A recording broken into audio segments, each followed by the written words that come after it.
20 पुरुष 20 मीटर लंबी दीवार 20 दिन में बनाते हैं तो इसी व्यवस्था में 15 महिलाएं 15 मीटर दीवार बनाने में कितना समय लेगी। साथियों, ये प्रश्न इस प्रकार के जो प्रश्न है अपने को हमेशा इस सूत्र से अपने को करने तक आसान रहेगी, MDH/W। जहाँ पर M क्या होता है साथियों, M होता है व्यक्तियों की संख्या, मतलब M का मतलब जैसे मेन कुछ भी हो सकता है, जैसे महिलाओं की संख्या हो गई, पुरुष की संख्या हो गई, बिल्ली की संख्या हो गई, बंदर की संख्या हो गई, तो जितने भी सजीव चीज़ उसमें M आ जाएगा। D मतलब होता है साथियों दिन, तो दिन का मतलब जैसे जितने दिन देर के वो आ जाएगा। H का मतलब होता है साथियों घंटे या मिनट अपने को इसमें लेने हैं। और W का मतलब जो सारी बची हुई चीज़ें वो इसके अंदर आ जाएगी।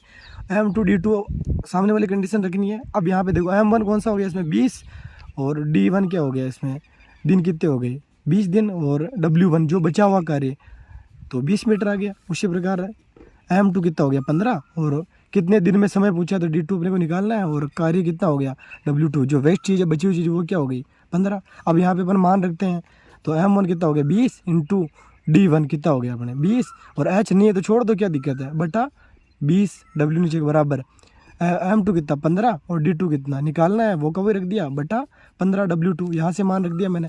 15 से 15 कैंसिल हो गया, ठीक है, और 20 से 20 कैंसिल हो गया, तो D2 बराबर कितना हो गया साथियों 20 दिन हो गए। अर्थात 15 महिलाएं 15 मीटर दीवार को कितने में बनाएगी 20 दिन में बनाएगी। इस प्रश्न को यदि अपन सोच के करते हैं कि 20 पुरुष सर 20 मीटर लंबी दीवार 20 दिन में बना रहे हैं, इसका मतलब 20 दिन में वो 20 मीटर दीवार बना रहे हैं, इसका मतलब एक दिन में कितनी बना रहे हैं साथियों 1 मीटर बना रहे हैं। वो 1 मीटर जो दीवार बनाई कितने लोगों ने मिलकर बनाई 20 लोगों ने बनाई साथियों। तो ऐसे प्रश्नों में अपने को ये MDH/W लगाना है ताकि अपनी चीज़ें आसान रहे। अब यहाँ पे नीचे देखिए 10 व्यक्ति मिलकर किसी कार्य को 12 दिन में पूरा करते हैं, 15 व्यक्ति मिलकर उसी कार्य को कितने समय में पूरा करेंगे। तो साथियों जो अपने को दे रखा है ना वो आप रख दीजिएगा, बाकी ऐसे छोड़ दीजिए। जैसे यहाँ पे एक तो M के बारे में व्यक्तियों के बारे में बता रखा है, एक दिन के बारे में बता रखा है, तो बाकी अपन W को भी छोड़ देंगे, H को भी छोड़ देंगे, बता ही नहीं रखा है, ठीक है। तो M1 D1 बराबर M2 D2, जहाँ पर M1 कितना हो गया साथियों 10 हो गया, M2 D1 कितना हो गया 12 हो गया, ठीक है।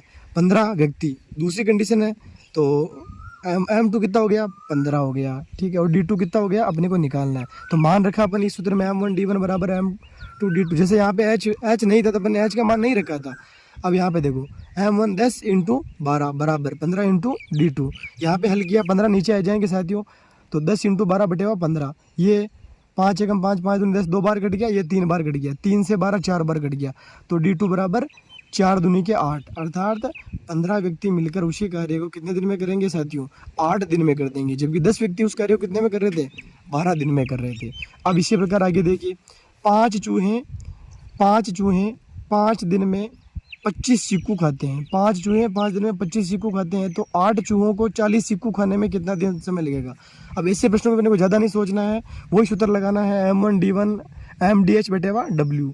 जहाँ पर जो दे रखा है वो मान रख दीजिएगा, आंसर आ जाएगा। जैसे यहाँ पे M1 D1/W, H के बारे में बता नहीं रखा है, घंटे और मिनट के बारे में बता नहीं रखा, तो छोड़ दो।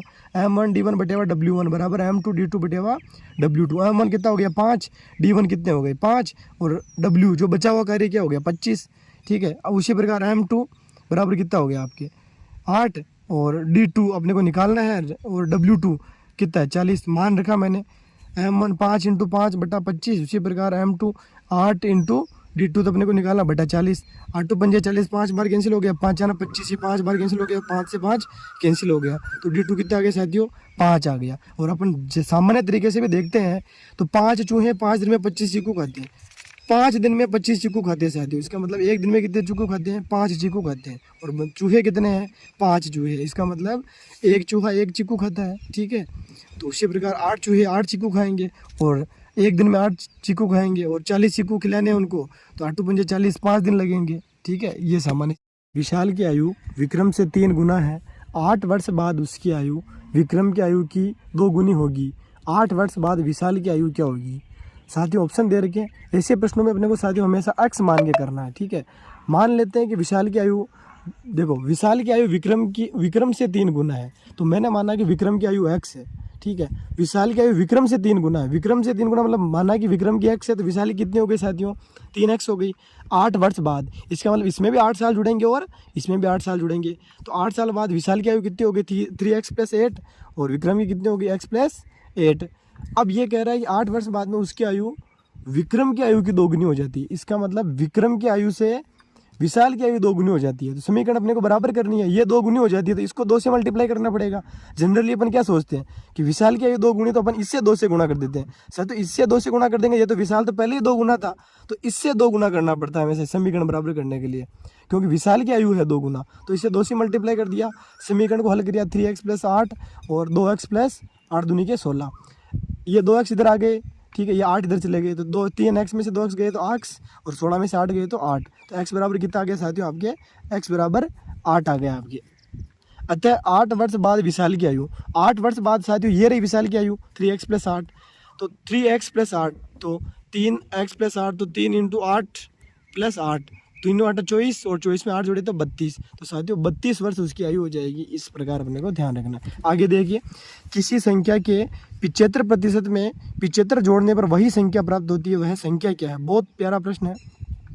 किसी संख्या के बारे में अपने को पता नहीं है साथियों, तो मैंने मान लिया कि माना संख्या x है, संख्या में x मान ली, इसका 75%, ये बोल रहा ना संख्या के 75%, तो इसका 75% क्या होगा साथियों, x × 75/100 में 75 जोड़ने पर, मतलब संख्या के 75% में 75 जोड़ने पर ये 75% हो गया, इसके अंदर मैं वापस 75 जोड़ रहा हूँ, तो वही संख्या प्राप्त होती है। वही संख्या का मतलब क्या होता है साथियों, x प्राप्त होता है। तो क्या समीकरण बन गई, x × 75/100 + 75 = x, वही संख्या प्राप्त हो गई। अब इसमें इसको हल करता हूँ, x × 3/4 + 75 = x। इसको मैं लघुत्तम लेके हल करता हूँ साथियों, 4 लघुत्तम आएगा मेरा, ठीक है, 75 को 4 से मल्टीप्लाई करेंगे, ठीक है, उस प्रकार अपन इसको हल करेंगे तो x बराबर क्या आएगा साथियों आपके 300 आ जाएगा x बराबर, ठीक है। तो इसको आप हल कर लेना लघुत्तम लेके, इस प्रकार के प्रश्नों को अपने को ऐसे करना है, ठीक है।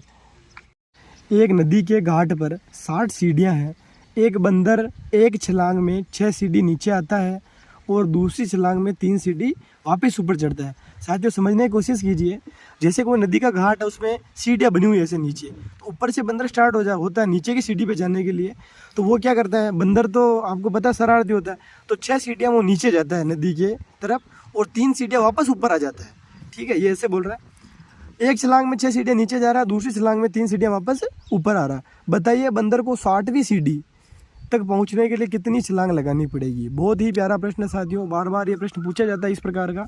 तो सुनो, जैसे ये नदी है और यहाँ पर 60वीं सीढ़ी है, बंदर यहाँ से स्टार्ट करता है, एक छलांग के अंदर नीचे आ रहा है, कितनी सीढ़ियाँ, 6 सीढ़ियाँ नीचे आ रहा है, और दूसरी छलांग में साथियों 3 सीढ़ियाँ, दूसरी छलांग में 3 सीढ़ियाँ ऊपर चढ़ रहा है। इसका मतलब निकला साथियों, एक छलांग तो ये रही और एक छलांग ये रही, 2 छलांग के अंदर वास्तव में वो कितनी सीढ़ियाँ नीचे आया साथियों, 3 सीढ़ियाँ नीचे आई, क्योंकि 6 तो नीचे आया था लेकिन 3 वापस ऊपर चला गया। तो वास्तव में 2 छलांग में कितनी सीढ़ियाँ नीचे आया साथियों, 3 सीढ़ियाँ वो नीचे आ गया ऊपर से। अब यहाँ पे देखो, 2 छलांग बराबर 3 सीढ़ियाँ हो गई, या एक छलांग बराबर 3/2 सीढ़ी मैं कह सकता हूँ यहाँ से, या ऐसे भी कह सकता हूँ मैं कि 3 सीढ़ियों के लिए 2 छलांग मारनी पड़ी, तो एक सीढ़ी के लिए उसको 2/3 छलांग मारनी पड़ेगी, एक सीढ़ी के लिए उसको 2/3 छलांग मारनी पड़ेगी। तो 54 सीढ़ियों के लिए एक सीढ़ी के लिए 2/3 छलांग मारनी पड़ेगी, तो 54 सीढ़ियों के लिए 2/3 × 54, ठीक है। तो यहाँ से मैंने हल किया 18 × 54, तो 36 छलांग मारनी पड़ेंगी साथियों 54 सीढ़ियों के लिए। अब आप कहोगे कि 54 सीढ़ियों की बात क्यों कर रहे हो, अपने को तो 60वीं सीढ़ी तक पहुँचाना है।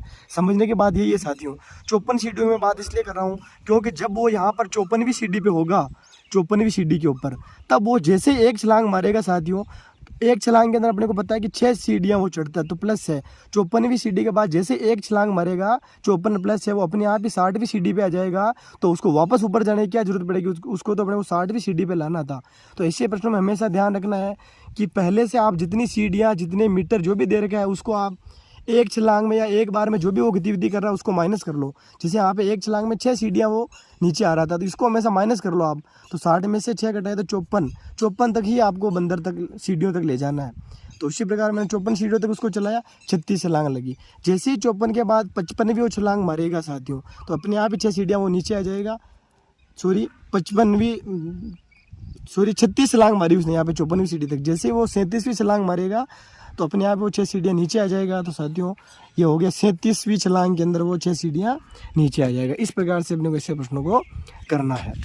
एक पांडा 55 मीटर खंबे के शिखर पर कितने समय में पहुंचेगा यदि वह पहले सेकंड में 7 मीटर ऊपर चढ़ता है और दूसरे सेकंड में 3 मीटर नीचे उतर जाता है। अभी मैंने बताया साथियों आपको कि सबसे पहले तो 55 मीटर उसको चढ़ाना है, लेकिन 55 मीटर में से आप सबसे पहले तो पहले सेकंड में, जैसे वहाँ पे अपन बंदर वाला प्रश्न किया था कि एक छलांग में 6 सीढ़ियाँ वो नीचे आ रहा था, तो 6 को मैंने माइनस किया था स्टार्टिंग में ही। क्यों? क्योंकि वो छलांग तो डायरेक्ट ही वो शिखर पर पहुँचा देगा। इसी प्रकार पहले सेकंड में 7 मीटर चढ़ता है, तो 55 में से स्टार्टिंग में 7 माइनस कर लेते हैं अपन, ठीक है। तो 55 में से मैंने 7 माइनस किए साथियों, तो 48 मीटर आया मेरा। अब मेरे को उसको 48 मीटर, यहाँ से देखो आप, 7 मीटर ऊपर चढ़ रहा है, 1 सेकंड लगा उसको, और 3 मीटर नीचे आ रहा है, 1 सेकंड यहाँ से लगा। कुल मिला के 2 सेकंड के अंदर वो वास्तव में चढ़ा कितना? 4 मीटर चढ़ा, क्योंकि 7 चढ़ गया वो 3 नीचे आ गया, तो वास्तव में तो वो साथियों 4 मीटर ही चढ़ा। तो 2 सेकंड के अंदर कितना चढ़ा? वो 4 मीटर चढ़ा। तो 1 मीटर चढ़ने के लिए, 1 मीटर चढ़ने के लिए कितना समय लगेगा? 4 का भाग लग जाएगा, 2/4 अर्थात 1/2 सेकंड। 1 मीटर के लिए उसको आधा सेकंड लगेगा, ठीक है। तो 48 मीटर के लिए, 48 मीटर तक ही क्यों चढ़ाऊंगा मैं साथियों? 48 मीटर तक चढ़ाना मेरे को, क्योंकि मेरे को 7 माइनस कर दिया स्टार्टिंग में। क्योंकि जैसे 1 सेकंड यहाँ से लेगा वो, तो 1 सेकंड में जैसे साथियों वो यहाँ पे +7 करेगा सीधा ही, फिर उसको नीचे आने की जरूरत क्या पड़ेगी? 48 में जैसे ही मैं 7 जोड़ूंगा साथियों, अपने आप वो क्या हो जाएगा? 55 मीटर हो जाएगा। तो इस प्रकार से 48 मीटर मेरे को चलाना है। तो 1 मीटर चलने के लिए आधा सेकंड लगता है, 48 मीटर के लिए साथियों 24 सेकंड लगेगा। और 24 सेकंड में वो कहाँ पे आ गया? 48वें मीटर पे आ गया, 48 मीटर पे आ गया। अब जहाँ से 1 सेकंड में वो छलांग मारेगा, 24 सेकंड तो ये हो गए, और 1 सेकंड में जैसे वो 25वें सेकंड में छलांग मारेगा, 7 मीटर और चढ़ेगा साथियों, तो 48 + 7 कितने हो गया? 55 मीटर पर वो पहुँच जाएगा। तो ऐसे प्रश्नों में अपने को ये ध्यान रखना।